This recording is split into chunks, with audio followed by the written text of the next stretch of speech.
The Walking Dead are too far gone. Fear the Walking Dead's got no one's gone. It's mid-season, season 4 finale time. Oh yeah, even the same episode. All that good stuff. But was it as good as Too Far Gone? Hell, was it half as good? Was it a tenth as good? That's plenty. But let's wrap it up. Let's talk about it. Let's go. Madison flashbacks. Oh yeah, I could wrap this up in 5 seconds, right?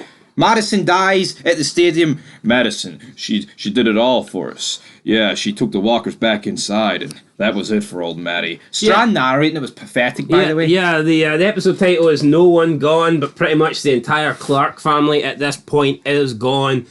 And this just didn't sit right with me. I mean, if you want to do one episode in flashbacks, or at a push 2 episodes, maybe that's okay. But the entire first half of this season has been told in flashbacks, and that just ruins it for me. You look at season 3 of the original Walking Dead. Could you imagine if the whole prison governor fight arc was done in flashbacks and you already knew who lived and who died? Like, how much would that suck? Could you imagine if Herschel's farm, the entire journey, the entire stay on Herschel's farm was a flashback and you already knew who escaped off the farm and who didn't? Like, could you imagine if Too Far Gone, which is probably the biggest fight because it spans over 2 seasons between, technically 3 seasons if you count season 6 as well, in there, between like Rick and Negan.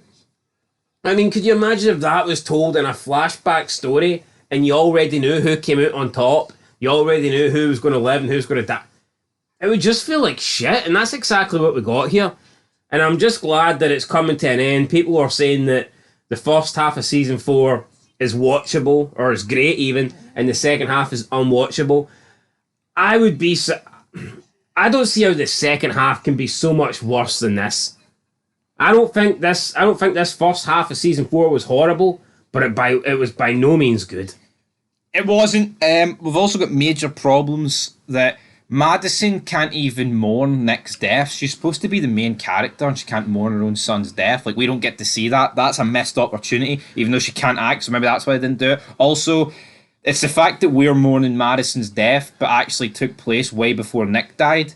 And Nick died 5 episodes ago, but Madison died this episode ago, even though in the timeline it was actually before. That's a mess, right? That's a mess in itself. You're killing off 2 major characters. And it's like, Nick, right, appears throughout this episode, but see, as soon as episode 9 begins, he's not there. But the way this is done has made Nick look like he's survived the 8. You're used to seeing Nick just due to the amount of flashbacks. And you get no goodbye to Nick. So you're seeing Nick in flashbacks, but then as soon as this episode comes to an end, you no longer see Nick, and you don't get like a goodbye to Nick, because the goodbye to Nick was technically in episode 3. And no one is mourning Nick. They're all mourning Madison, despite her dying way before Nick in the timeline. It just doesn't really make any sense, the direction they've done this. But here, season finale, mid-season finale, we find out that the stadium gets overrun. What's his name? Kel? Cam? Kel, that's his name. Kel. Is it Kel? Definitely is Kel. Are you Mel, Kel, Cell. It's just the guy. He died last episode. Yeah, and he was supposed to be not a bad guy, but Alicia just killed him anyway. So Mel's group, it was so dumb. Her and Nick trying to save him. They find out they can't get into the stadium. They can't bring him back. Then Mel's group turns up at the stadium with trucks full of walkers. They unleash the trucks of walkers, and the walkers just magically head towards the stadium. I don't really get that. Also, it's not explained very well, like, why all the group died. You're led to believe that Madison saved everyone, but yet you've only got a group of Luciana, Nick previously, Alicia and Strand. What happened to everyone else? Yeah, did everyone else inside the group die? Or, I mean, I think you've seen some montages of them being killed, but let's be honest. Was it 40 odds worth? No. There was nobody in there over enough to care about anyway. You had the Mexican guy that Strand was chatting up, and you had the older guy and his wife. I mean, that was pretty much the only ones. I was going to say put names to them. I couldn't even put names to them, but that's only 3 people that kind of stood out. Madison then, for some reason, I guess she thinks that the walkers are going to get Nick and Alicia, so she lures them into the stadium. And it's been done in this like slow motion montage with this shitty filter. And it's Luciana explains it, Strand explains it, Alicia and they're trying to put Madison over as if like she's the greatest thing on God's green earth. Oh, only Madison could do this. She took them in. She tried to double back, brother. And let me tell you something, brother. She couldn't double back. But this is garbage. Look at, like, let's take the Shane and Rick scene. I think that's a great scene for The Walking Dead. You know, you've got two really good actors fucking doing their absolute best. Like, think of the disservice that scene would have done if it was being told in a flashback and the people were narrating over what happened. Shane pulled his gun. Rick pulled his knife. you know that would have absolutely sucked. And it's like, surely, could they not have just done this scene in a flashback, but without the narration, without the shitty filter, without the slow motion? Yeah. Like, they're trying to put it over as this great death. All we seen was a close-up of Madison with like some like form of flare. I guess it turns out it was dynamite or something, I don't know. But yeah, it was just Madison with that fucking resting bitch face just walking out the stadium with a flare in her hand. And also, there's no proof she's dead, right? Yeah, the gate gets closed, right? But it's not like there's a massive explosion like with Rick, per se, in Season 9, where you think, alright, he must be dead, a massive explosion. There's no, like, actual proof to suggest that she's dead. They just kind of accepted it. Yeah, but see if someone told you if Madison dies, you'd think, oh, that must be a good scene. That'll be a cool scene where she lures them on, explode, and then kills herself, essentially, blowing them up. And it was still somehow better, though, than the scenes with her and Al, right? Let's just wrap this up. Runs into Al, turns out this is a flashback even before they found the stadium. This is in between. So Al and Madison were the first two people to meet, technically, yeah, out of this, like, big group that's... and she went under the name Amina, which used to be one of their, like, childhood gimmicks. I don't know. So that's how Alicia found this out. You also like a really pathetic fight in the stadium between like Strand, Luciana, and Alicia and the rest of the gang while they're trying to get John supplies. Do not get this. Why they are booking Luciana, Strand, and Alicia as like killers? No, it's like Navy SEALs. No, like seriously, like you've got two women and a gay black guy who is emotionally fragile at any possibility. Yeah, so Laura tries to get back to the truck to save John, who's obviously shot, but Alicia won't let her. She says she's going to kill her, so she can't go out. And then Morgan stands in between Alicia and Laura and basically says, hey, if you really need to kill someone, kill me. And Morgan just stands there with his stick. Why does Alicia, you don't have to do this. Why does Morgan think he's got this invincibility? He did it last episode when he stood in front of everybody at the shoot. But no, it's dumb. What's stopping people from not fucking shooting Morgan? It's dumb. Look at Morgan, right? Look at what's the Lavina? What's the truck person called? No, Althea, right? But let's look at Althea, right?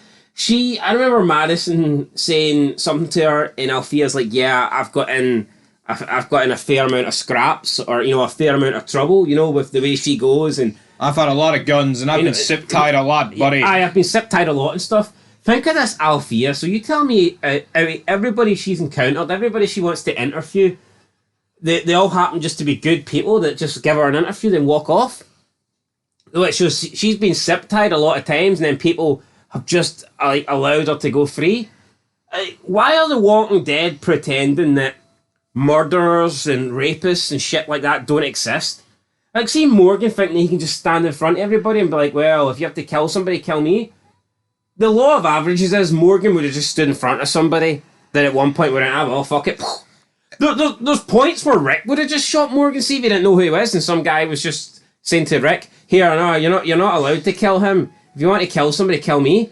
Rick would just pull the trigger. If Alicia's willing to kill Morgan, right, because, hey, if you want someone to kill me, she would kill Morgan, then kill, whatever her name is. She goes by, like, Naomi, Laura, June, whatever, but here, as we are entering June. It's just so dumb how Morgan and Althea have this gimmick where, they can just like put themselves in between people as like a shield, or here, I'm going to risk my life to interview you and hope that you're a good pair. And they've never came across someone that's just like fucking literally put them in the dirt. Al's gimmick would work, right, if she had backup and they were like holding the person at gunpoint while they were filming, right? You're right though, like, no, it doesn't work. By the law of averages, you would run into people that would Like, kill see you. season 3, see if Al was like to the governor here, can I get a story? He'd have been like, yeah, I'll give you a story. Next minute, bang, takes her truck. Dead, takes her truck, that's it. Also, I seen Madison took her truck, drives like 10 miles, and Al catches up to her on foot. Work that one out.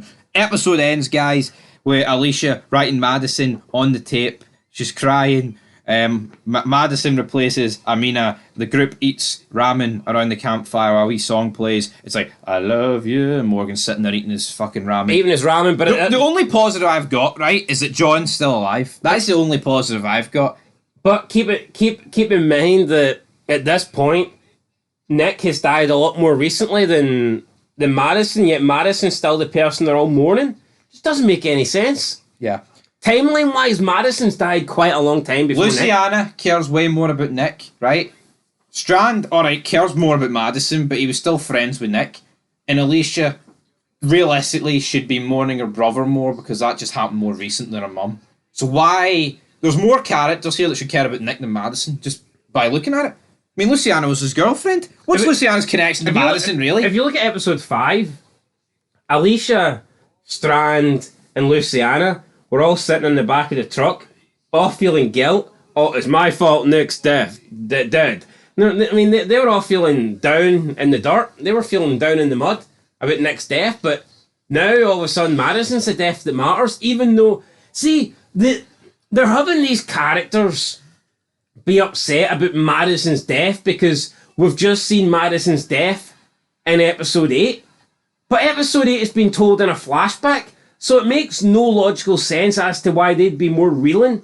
I get it. They have to show the group, grieving for Madison because Madison's death has just happened, but it happened in a flashback. Do you get what I'm saying here? Yes. They want to show the group reacting and crying over Madison because we've just seen Madison's death in episode 8, but in chronological order, Nick's death happened way after Madison, despite him officially dying in episode 3 and her dying in episode 8. It doesn't make any sense towards the end of episode 8 as to why that group would be more upset about Madison at this point than they would Nick, because Nick's the one that's just recently died and they're the one that they'd be grieving over. He's the one they'd be grieving over more, but I mean, whatever. Look, it was just a mess. You cannot tell 8 episodes in flashback form and mix it with current date. They tried something different. It's not like they were not like they were mourning though Madison and Nick here. It was simply just Madison. At least that would have been salvageable. Hell, scrap the flashbacks in this season, man. I mean, I thought the first 2 episodes, maybe 3, are going to be flashbacks right up to Nick dies, for example. But the full 8, and then it's weird. Like you have full 8 episodes of flashbacks, and then the second half of the season no flashbacks. And the stadium's fucked. I mean, the stadium plays a big part, but it's gone. You know what I mean? It's like... Yeah, I thought this sucked. It's a mid-season finale, and of course, The Walking Dead, one of the few shows that do these mid-season, so you got to hold them up to a higher regard. I know it's on a smaller scale, but like I said, this would be like season 3 beginning, and the timeline is after Too Far Gone, but they're going to spend the next 24 episodes in flashback telling you the whole prison arc. But the entire prison arc is going to be told in flashbacks. It would suck. Like, what are you doing? That doesn't make any sense. And I get it, this is a much smaller scale, but I still think 8 episodes, way too long. I mean, maybe 1 or 2 you can get away with that, but not 8. Yeah, I'm going to give it a 3 out of 10. I thought it was quite poor. Quite poor. No one's gone. Well, Madison's technically gone, but I mean, she died. Wait, I mean, when did she must have died? She died in episode 0. Aye. But see when Madison comes back, right? Obviously she's not in the dead. timeline, she died in episode 0. Yeah, but see when she comes back, is she going to be mourning Nick's death in like season 7? Or what's the plan? Because too much time's passed. If these people aren't even mourning Nick's death after he died, when's she going to do it? Exactly. Missed something there. What are you giving it though? I'm giving it 3. And at this point, in terms of the time skip, like you wouldn't even know. I mean, what's the time frame? How far are we in at this point? It's a shit show. Well, we're after the war of Too Far Gone, so no, I think the fear time. Well, after that, Too Far Gone. Oh, I mean, All Out War. No, Fear the Walking Dead. How can I have a timeline, right? Fit in first 3 seasons in before Rick even wakes up, and then after that is like when Rick gets took away in the helicopter. And you know what? This entire show takes place when Rick isn't there. You know what? I know you've criticised it, but I will at least give House of the Dragon credit. See, when they do their time skips, they age up the actors, and the actors that they can't really age up, they just replace with new ones. At least when House of the Dragon does a time skip, the people look older. Yeah, I think they've done an awful job. So, I mean, you're technically, what, almost about 10 years? Feels like 10 years. Or is it 8? 8, 9, 10? Something like that, yeah. From season 3 to 4, what are we?